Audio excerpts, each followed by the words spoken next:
ஒரு மனிதர் சாலை ஓரத்தில் ஓடிக்கொண்டிருந்த போது தெரியாமல் இன்னொரு நபர் மீது இடித்து விட்டார். ஐயோ, தெரியாமல் இடித்து விட்டேன், மன்னித்து விடுங்கள் என்று இவர் சொல்ல, பரவாயில்லை என்று அவர் சொல்ல, இருவருமே கண்ணியத்துடனும் புன்னகையுடனும் விடை பெற்றார்கள். அவர்களிடையே மனஸ்தாபத்துக்கான காரணமில்லாமல் போயிற்று. அன்று அவர் வீட்டுக்கு வந்தார்.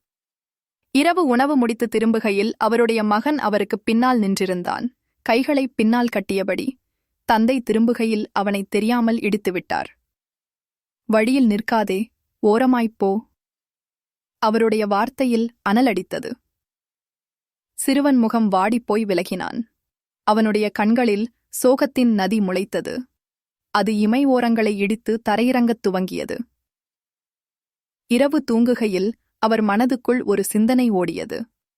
வழியில் யாரோ ஒருவரிடம் நாகரீகமாகவும் அன்பாகவும் நடந்து கொள்ளத் தெரிந்த எனக்கு சொந்த மகனிடம் அப்படி நடந்து கொள்ளத் தெரியவில்லையே என்று மனதுக்குள் எண்ணினார். நேராக எழுந்து மகனின் படுக்கையறைக்குச் சென்றான். உள்ளே மகன் தூங்காமல் விசும்பிக் கொண்டிருந்தான். அவனுடைய கண்கள் சிவந்திருந்தன.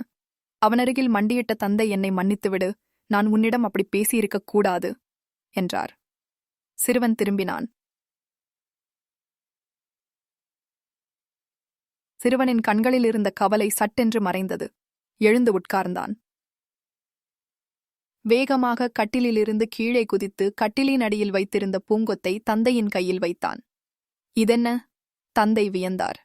இன்றைக்கு வெளியே நடந்து கொண்டிருந்த போது இந்த பூக்களை பார்த்தேன்.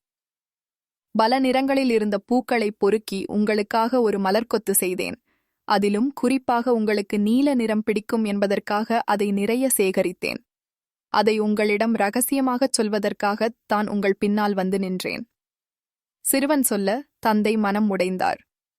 சிறுவனையும் மலர்களையும் ஒரு சேர அணைத்த அவருடைய கண்களில் கண்ணீர் வழிந்தது. ஒரு மழலையின் அன்பை புரிந்து கொள்ள முடியாத நிலையில் தான் இருந்ததற்காக அவர் வருந்தினார்.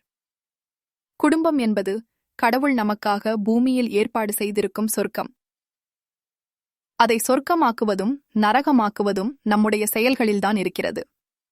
பணத்துக்கான ஓட்டங்களில் நாம் இழந்து கொண்டிருப்பது ஆனந்தத்தின் நிமிடங்களை என்பதை நாம் அறிந்து கொள்ள வேண்டும்.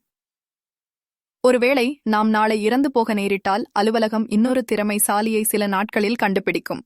குடும்பம் அப்படியல்ல. ஏற்படும் இழப்பு ஆழமாய்த் தைத்த முள் போல நினைவுகளால் நிமிண்டும் போதெல்லாம் வலித்துக்கொண்டே இருக்கும். வாழ்க்கையில் எல்லாம் இருந்தாலும் அன்பினால் நிரப்பப்படாவிட்டால் அது வெறுமையாகவே இருக்கும். பணமே மகிழ்ச்சியை தரும் என்பது தலைமுறைக்குத் தரப்பட்டிருக்கும் தவறான பாடம். மகிழ்ச்சியை சதுர அடிகளில் வாங்க முடியாது. எனவேதான் ஏழைகளால் மகிழ்ச்சியாய் இருக்க முடிந்த அளவுக்கு பணக்காரர்களால் நிம்மதியாக இருக்க முடிவதில்லை. குடும்பங்களில் அதிக நேரம் செலவிடுங்கள். அன்பை அதிகமாய் சம்பாதியுங்கள்.